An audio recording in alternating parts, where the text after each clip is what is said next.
So, India are in control of day one of this first test currently. They are in charge. KL Rahul with an excellent performance. I think the entire batting lineup, other than Pujara, have been really impressive. Unfortunately, Kohli lost his wicket to a loose shot. Should have never chased on a half volley so wide outside off, but he did, and he nicked it to slip. Ultimately, you could say Mayank Agarwal was a little bit unlucky. A lot of us were saying that wasn't out, or maybe that was maybe a bad review to take, but it looked like a good review to take in the end. I was sitting there and thinking like, why are you taking this review? You already lost one. It does look like it's missing, but Dean Alga and the boys got it right, and he ended up. I think that would have been a massive score that we would have seen from Agarwal because he was looking so good. He was looking so impressive, and he's done damage to South Africa in the past, albeit in India. He still did so against South Africa, so he is quite familiar with this bowling attack. But the morning started with the team announcement, and every single time South Africa puts out a team sheet, there is always going to be controversy, and there's always going to be talk in the media, and everybody on the fans on social media are always going to speak about why they picked this person, why they didn't pick this person, etc., etc. And the headlines were basically, or the comments were basically dominated by Dwan Olivier's omission. They've South Africa, Mark Boucher, selectors decided to go with Marco Janssen instead, left arm option. I think maybe his height had to play with us. I think that maybe the fact that he's played competitive SAA cricket recently, a full competition, um, and as well uh, comes off competitive cricket. Maybe that was also an option, and also maybe the fact that he's a batter as well that can bat and strengthen that batting lineup. That's also another option. But it was puzzling that the experience of Dwan Olifi didn't get an opportunity, and Marco got the opportunity instead. I'm very happy for Marco. I think he's an excellent player, and when you look at it, giving a youngster an opportunity, I've always been game for that. I always want to see more youngsters get opportunities. But it is interesting that they didn't pick Dwan Olivier, and it's something we'll probably speak about on the show. I'll just be giving my quick intro and my update before I get the panelists on the show, guys. So ultimately, Virat Kohli, like I said, chased the wide one. I was so happy when I saw his wicket fall, but I saw social media go crazy when Dwan Olivier wasn't selected, and I think that people have some fair points with regards to that, but never is it a quota situation. And that's what I want to get out of the way early on in this particular episode. Because Lungi Ngidi was our top bowler today. And a lot of people were saying that Lungi should have been dropped and Dwan Olivier should have played. And people forget that Lungi Ngidi has an excellent record. He's had an excellent record for South African Test cricket and a good record against India as well, particularly at Centurion, where he took a 6-4 on his debut against India. So and Lungi Giri bowled excellently, and a lot of people saying no, he looks unfit, etc. Um, Lungi does have a different bowl to others, but he didn't look unfit to me when it comes to running in. I mean, he was hitting the 140 mark, 130 mark consistently, 135 above consistently, but he was hitting that 140 mark now and again. And he looked really good. And like I said, took 3 wickets, and 3 important wickets as well. Virat Kohli is a massive, massive wicket, and we can't deny that. Agarwal, massive wicket. Pujara is someone that can really frustrate you, so it is a massive wicket to get him straight after dismissing Agarwal. So I think Lungi's bowled well. He kept his lengths in the correct areas of the pitch. Because on this Centurion wicket, we need to also remember that Centurion tends to be a slower wicket on day one. In the past, it has been not as slow as this, but it has been slow in the past. Obviously, rain around the grounds, etc., has affected this particular pitch, affected this particular game a little bit. Although there wasn't any on this particular day, we were forecasting that there should have been rain and maybe some thunderstorms, but it didn't happen. So, unfortunately, that didn't happen from a South African point of view. Maybe some fans would say no, they wanted rain to come so that it can just take off some of the pressure. But all in all, we need to talk about KG's pace. We need to talk about maybe whether it was a correct decision to maybe play the spinner. Maybe I'm always one for to have a spinner in the team so you can have variation because he can slow down the game, etc. And Keshav generally does that well. But the one thing about Keshav that I have a fear for in South African conditions is that he tends to bowl those few boundary deliveries that aren't needed, and those few deliveries that gives easy boundaries to the batters obviously takes the pressure off South Africa. He's supposed to hold an end and keep things quiet. So I don't like to see him go for sixes and fours in overs, but unfortunately, it's the game. You can't always control that 100%. When it comes to Vian Mulder, he kept a decent line and length. He was okay. If I read the stats of a year, Kagiso Rabada bowled 20 overs and went for 51 runs, with a corner rate of 2.55. Lungi Gidi, 17 overs for 45 runs, but those three important wickets.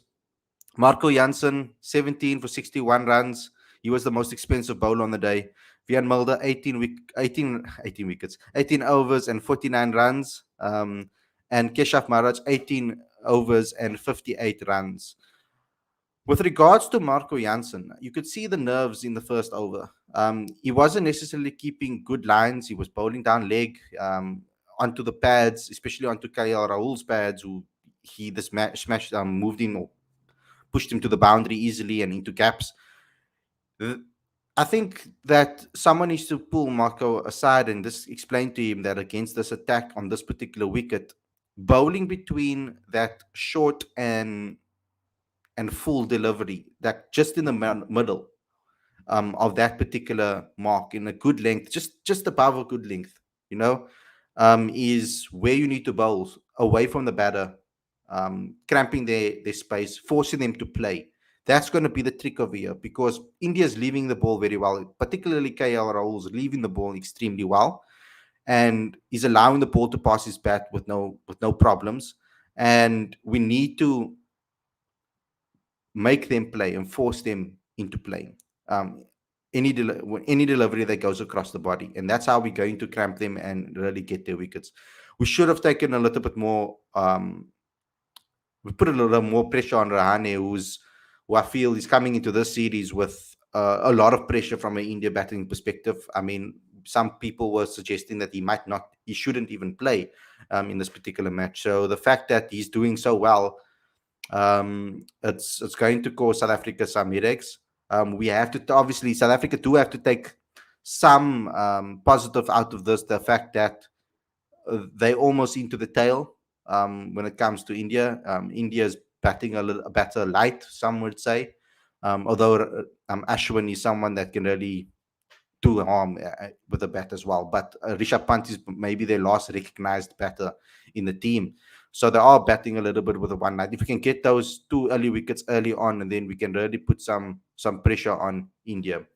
But guys, today is the review show. Today is your call-in show. It's your opportunity to call in on this episode and have your say. The link is in the description as well as pinned to the live chat on top. So you guys can go ahead and click that. That's also in the description of this particular video. If you haven't seen it quite yet, I will post it a little later on when we are ready to take callers. I think we're just going to give some of the guys that are going to call in an opportunity first to have their say as well. Currently, Aditya is in the press conferences, so we're waiting for him to also come. But we got Ravi in the back end that is going to come on and have his say, and we're going to see who else calls in for the rest of the day. But ultimately, guys, I think this is your opportunity to tell us what you think. So have your say in the comment section. I'm going to read some of your comments out. Um, and yeah, let's have some fun with this one, because I really think that we have an opportunity to really analyze South Africa's bowlers, and particularly someone like KG. And it's the reason why I made him the thumbnail picture, because I wasn't really impressed with him. The amount of no balls he bowled today, the pace that he was bowling at. He had a few couple of excellent deliveries, I must say, that we you would say, "Ooh, that should have been a wicket." But ultimately, I wasn't very impressed with his performance overall. I feel that he could do a lot better. But guys, let's get straight into today's show.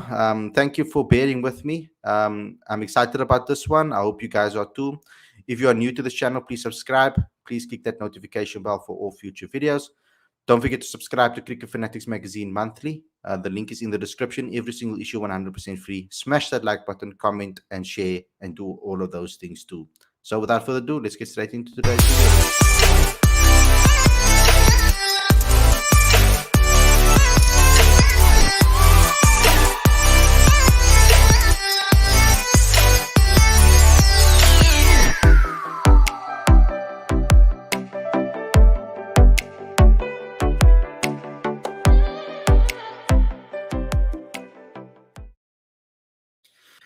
Good evening, everybody. Welcome to Cricket Fanatics magazine. This is your review show. I'm your host, Khalid. I'm here with Aditya. I'm here with Ravi.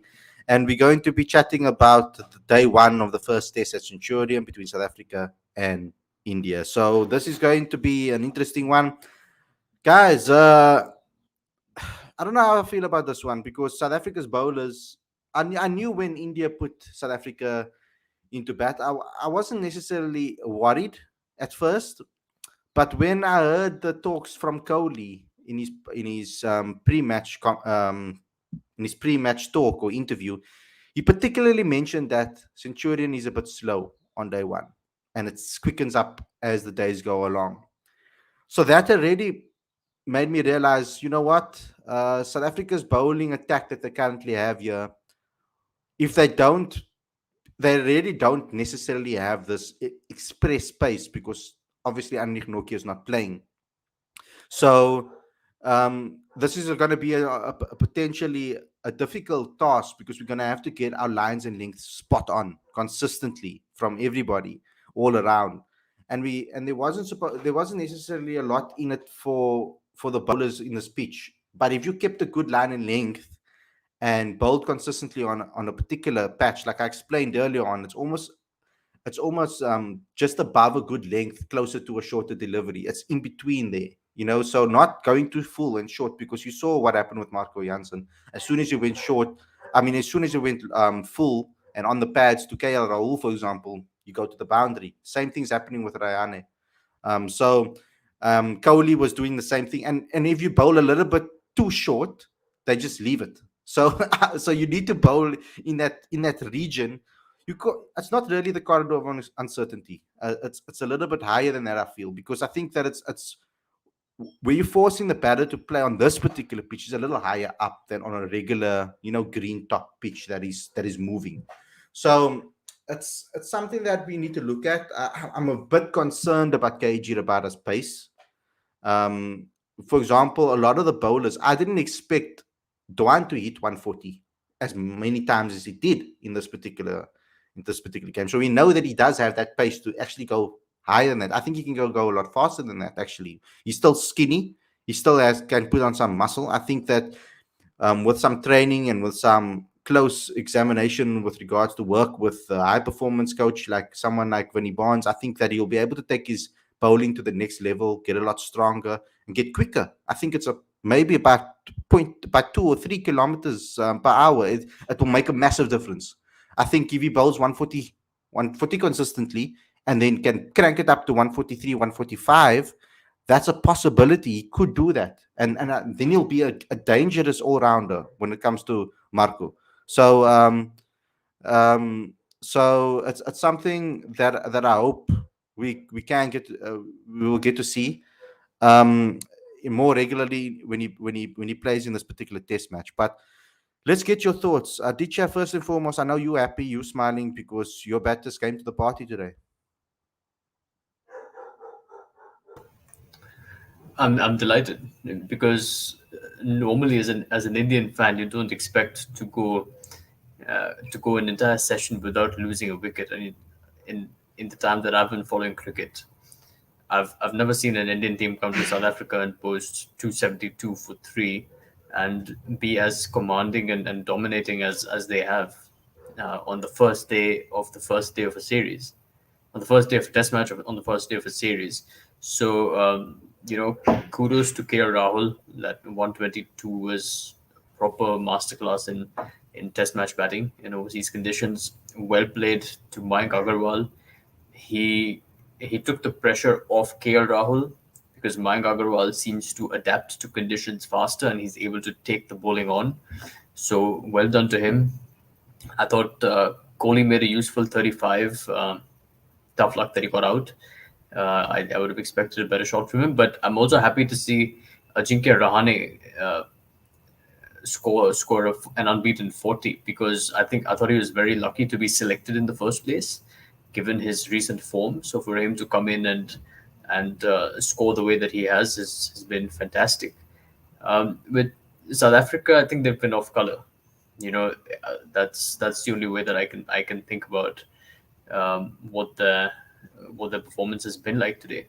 But it's also something that we've discussed in previous shows where we know that South Africa's batting has been inconsistent, but if South Africa's strike bowlers don't play, they're not the same team. So we can say as much as we want about South Africa's batting, but the bowling is also a concern, and we're seeing that today, where the one guy who can bowl express pace is not playing, and suddenly that's a weak link in your bowling attack. And KG, I don't know what's going wrong, but I've never seen KG start off a spell at 133 and 134 kilometers per hour.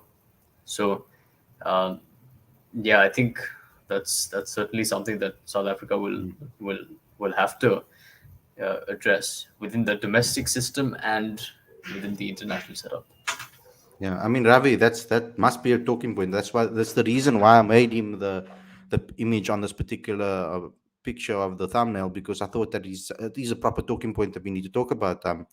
KG, the no balls that he's bowled. Maybe it's lack of cricket. Maybe it's also that lack of cricket. He's now coming off a holiday. Actually, he never played any domestic cricket. After the World Cup, they kind of took a break. He took a break. It could be that rhythm and all of those things, but the pace has been worrying me for quite some time now. Um, he hasn't necessarily come to the party when it comes to the pace. What is your thoughts on KG so far, and on why do you think that his pace is so far off? We were thinking that he could maybe crank it up and try and hit that 150 mark in the future, get faster actually, not lose pace at this particular age in his career. It's his peak of his career. Yeah, no, definitely. I mean, KG has been a cause for concern during the course of the day. I've never seen him bowl. I can't remember the last time I've seen him bowl a no ball, let alone several during the course of the day. I think it's his last over today. He got hit for a boundary and a no ball, so it was about 5 runs off that one particular ball. But I think the general go-to statement will be in his workload. But you're quite right in that after the World Cup, he didn't really get up to much. They rested him for the Netherlands series, as we know. He wouldn't have played a role there, nor would have Lungi and Giri. And the two performances were sort of polar opposites today. I think it's as I say in wrestling, it's ring rust. They haven't seen the guy for a while. It could be a case of momentum. It could be a situation where we might see a completely different KG Rabada. I was sitting with my brother-in-law today. We were watching the match, and he said that there seems to be signs or evidence of an injury just sort of waiting to happen. There might be a niggle, there might be a side strain in development as well, which is why we haven't seen him crank it up to the speed that we are normally used to seeing him sort of perform at, or the speed that he's normally bowls at in particular. So it could be a number of variables here. I think we haven't seen enough to really make a call on what's going on. What I can say is that the ill discipline today generally speaking, from all the bowlers, because Rabada wasn't the only person that bowled no balls today. Sort of fed and took a little bit significant amount of pressure off the Indian batters as well. And those small margins are effectively what they need to get over the line. I think the Indian camp is a very happy camp. I think it's unusual for them to be happy on a day one situation where they batted first. I can't remember the last time. And I think this is probably a good 20 odd years ago that they had a fantastic day with the bat on the very first outing on the first test in particular. And this is going to be some hard toil for the bowlers, but I look at it the positives. I tried to get as much out of this, and I think it's a great learning experience for our youngsters. Remember, I think this is the first time we fielded a bowling attack, which is quite young. We've got two guys that are younger than 23 that are bowling for South Africa at the moment. So I think they're going to learn a lot from this particular experience, and hopefully tomorrow in the first session, South Africa will strike first blood. And for one, I'm hoping it's Kagiso Rabada. I certainly hope there isn't an injury in the making that could potentially rule him out for the rest of the series. I think it could possibly be a rhythm issue. I think as this particular test goes on, maybe he'll pick up some momentum and get in the rhythm a lot easier. But other than that, I think that India are completely in control in this particular game so far. I think the confidence that they showed to win the toss and bat first it just shows, because they're not necessarily, you wouldn't say, well, we were speaking about how they are maybe not really confident with regards to the batting, and they're struggling maybe with the batting side of things. But the only reason I can think of that Kohli chose to bat is because he's noticed that the pitch is a little slow, and he's like, look here, we can put on some runs over here. There's an opportunity here to put on proper runs on this board, and it seems like it was the correct decision. Aditya, are you happy? Yes, I am. I think in the last series that we played, we didn't cross 250, and here we are on the first day having crossed 270.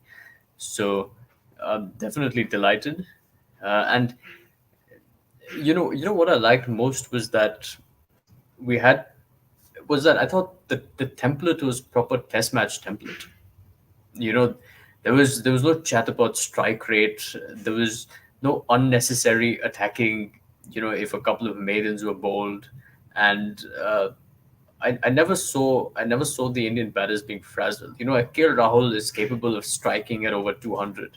And if he really wants to let loose, we know what he's capable of. But for him to be batting on 29 of 84 balls at lunch, that's an indication of what his mindset is like, and the fact that he's willing to grind it out, which he has been, because I think now he's striking at 40 or 45 maybe at the end of day one. So I'm delighted to see India bat this way, and even after these two, we've got Rishabh Pant, who would probably have the license to play his natural game, followed by Ashwin and Thakur, both of whom are more than handy with the bat. So I'm quite optimistic with India's prospects, and I'm also sure that the bowlers will have learned a lot from seeing the South Africans bowl. And I'm told that from the first ball of the game to the last ball of the game, Rahul Dravid has not left the analyst side. He's basically spent the entire day sitting with the analyst. So I'm sure that the think tank is working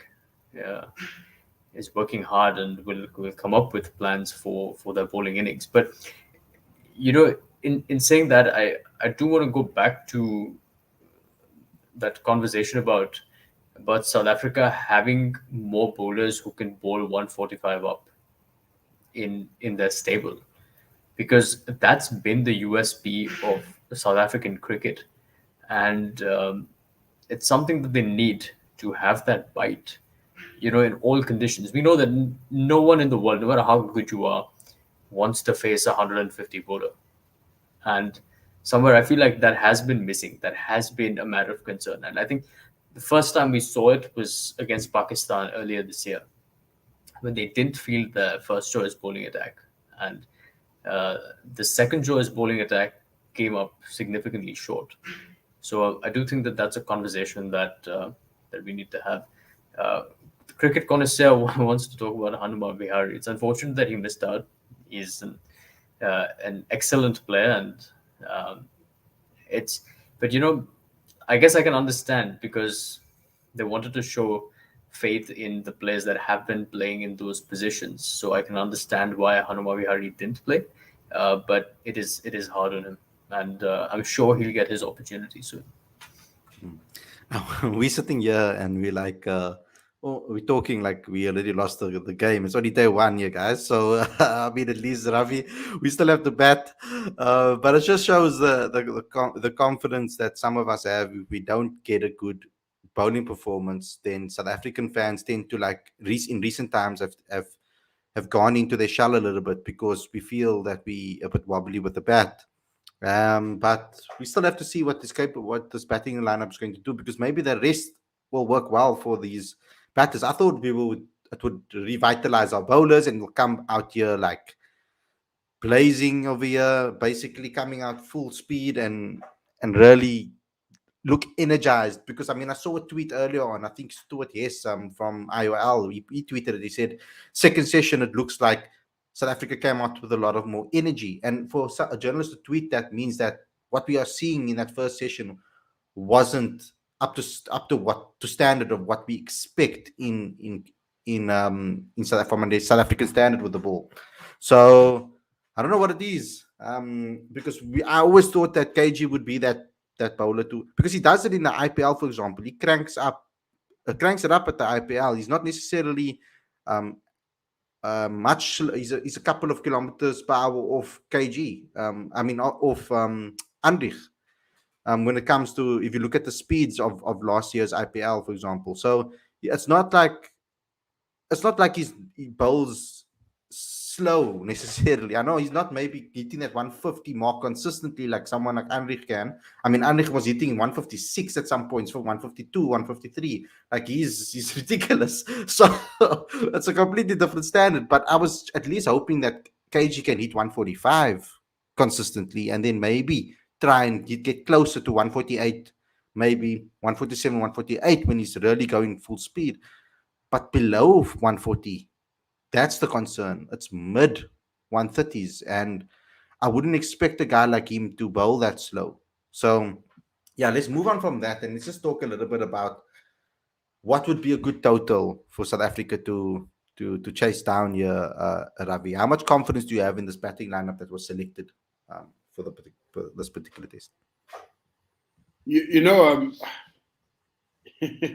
we were talking about this earlier, and I would say it's a minimum at the rate that they're going at the moment. It looks like a minimum of 450 at the moment, because they've got a fantastic total. They've actually superseded the average score at Centurion.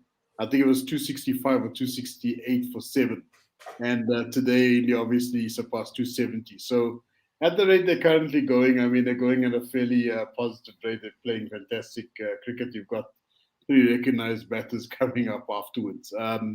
You're looking at about 450 minimum. I would say 480 as a possible score. 500, I think we're either heading for a draw or India are going to have a delayed Christmas present, if anything. But yeah, so I think at the moment the advantage is certainly pretty much sitting in India camp at the moment. They've batted very well. They batted positively. The run rate is high enough to justify a minimum total 450. I would say 480 as a possibility, if not 500. Oh, and sorry, I wanted just to add. We were talking about bowling speeds, and Janssen, I don't know what happened, but he had a brief chat with Shah Langeveld on the boundary, and suddenly he was cranking it up, I think, around about his third over. and he was averaging about 145, 146, and I think at one point he clocked 150. So in saying that, I think while we are saying that we expected this from Rabada, there was a bowler in the camp that was generating the space, and he actually got the better of the batsman a couple of times. Just never got the wicket. So I'm hoping to see a little bit more of that during the course of the first session in particular. We need to strike first blood if we have any chance of coming back into this match. Well, I went to the press and the question was posed to Lungi and Giri as to what total the South Africans would be comfortable with. And he said that in an ideal scenario, they'd want anything between 340 and 350. But yeah, it doesn't look like that's going to happen. but yeah, that's what he said. What else did he mention in the press, and what was he asked exactly? A number of things. So one, he was obviously asked about his fitness, and the fact that he hasn't played cricket in quite a while. To which he said that he wasn't sitting out injured. There was a lot of training going on behind the scenes. It's just that he wasn't picked, and he said that in his second spell when he started taking wickets, he changed ends, and that was what sort of helped his rhythm. When they went to lunch, he requested if he could bowl from the opposite end, because he was struggling in his initial spell, and he had to wait his turn because every bowler has his own preferences with respect to ends. So he said that when I was allowed to switch ends, I felt like I was getting into a rhythm, and it helped me take wickets. And so, because I know that a lot of people talk about him and fitness-wise and work ethic. Lungi's an extremely hard worker. I've been tracking his career for a very long time. So he puts in a lot of effort behind the scenes, and I know that he does do that. He actually loves fitness when it comes to those type of things. So he does work really hard. So that's how I know him personally, at least from my experience in the past. Is there anything else that he mentioned? Maybe about was there anything? Did anybody ask him about Marco or the other bowlers? He was asked about why Marco was picked ahead of Duan Olivier, and he said that. Well, he said that was a call that the senior players of the management took, because with him, even Lungi hadn't played in a while, so he said he didn't feel confident that he was going to be picked either. So that was his response to that question. And I think we're talking about the lengths that the bowlers were bowling, and he said that the fuller length deliveries weren't really working. The team. So I do know a little about cricket, guys. So yeah, he said that the fuller length deliveries weren't really working, and as soon as they had to adapt a little bit to to get the wickets that they did. But yeah, ultimately he was the one that that took the 3 wickets, and he's optimistic of South Africa's chances tomorrow, obviously. Of course, yeah, he's never going to say no. We're not going to do well. So yeah, guys, let's just finally wrap this up. I think we've said enough. It's only day 1. I think there'll be a lot more to speak about tomorrow. I'm hoping that there's not going to be too much showers around overnight. I hope that it does quicken up a little bit so we can take wickets quickly. But then on the flip side, it's going to be harder for South Africa to bat. So, so you don't know. I don't know what I feel. Would I rather want India to put on 500 and declare, or and so that South Africa can also put on 500 or something, or do I want us to bowl them out quickly and get a chance to bat early? It's a tricky one because a lot of runs were scored on day 1, which is unusual in a match like this. So against India at home. So yeah, guys, let's wrap it up. Ravi, your final words.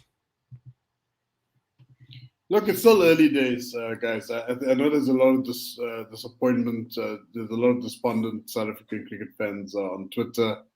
A lot of people already calling for our bowlers' heads. I think what I would like to leave with the audience today is that we are bowling to a team, a batting order that has obviously came in with a tactic, with a plan. If you look at Rahul's innings, if you care to watch the highlights again, I'm certainly going to do that a little bit later. The composure, the balls that were left, there was clearly a detailed plan that he was following. The same went for Agarwal right in the beginning. So I think that while we can certainly chastise the bowlers for bowling quite a significant number of no balls and wide deliveries today, I think we also need to give them a bit of slack and just realize that the batting order they were bowling to were just very good today. And it's just unfortunate because Mark Jansen, round about the beginning of a second spell, was testing Rahul, but in spite of that, Rahul still scored a fantastic 100 on the first day of a test in South Africa. So kudos to India, well played. And there's still 4 more days of test cricket left. So let's pick our heads up and let's support the team as best as possible and hope for the best. I'm sure South Africa will respond in the best possible way come the first session tomorrow.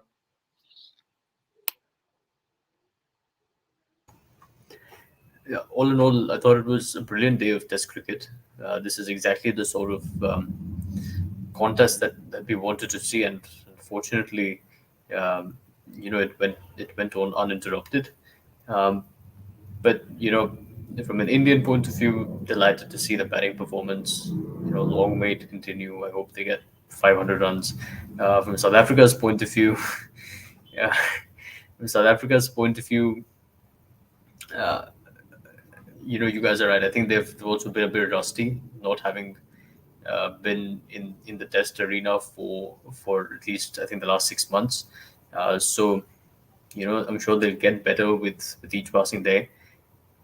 But it's a mouth-watering contest, and most of all, I hope this test goes to the 5th day, because I think that's what Test cricket needs. That's what cricket in South Africa needs, and all of us will be privileged to have a test that that goes down to the wire. So I hope that's the case. So, guys, thanks a lot for tuning in. I hope you guys enjoyed this review, and we will be back again tomorrow with another review after the day's play. Thanks a lot for tuning in and spending your time with us. I hope you guys are enjoying your festive period right now. I'm taking it that a lot of you guys are on holiday now. So I hope you guys enjoy the time off and you're enjoying some of the cricket and enjoying watching England get destroyed in the Ashes as well. That this is not at added in the comment section. But thanks a lot for tuning in, and I hope you guys enjoyed this episode. Don't forget to smash the like button, comment, share, subscribe. Click that notification bell for all future videos, as well as subscribe to Cricket Fanatics Magazine Monthly. The link is in the description. Every single issue 100% free every month into your inbox, including all the back issues. So thanks a lot for watching. We'll see you again tomorrow with another review show. Take care.